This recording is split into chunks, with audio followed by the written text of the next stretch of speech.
Nag-collapse o bumigay ang isang bahagi ng dome ng Bulkang Mayon Miyerkules ng gabi.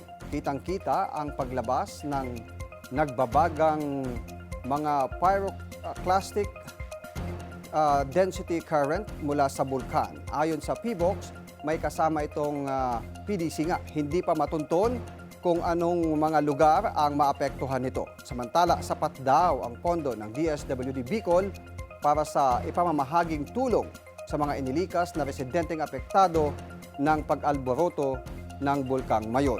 Sa katunayan, magsasagawa ang mga tauhan ng DSWD ng profiling sa mga evacuee at tiniyak na mabilis na matutugunan ang kanilang pangangailangan.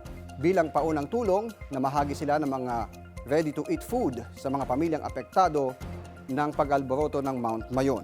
May nakareserba rin daw silang 137 million pesos na standby funds bukod pa sa mga relief supplies.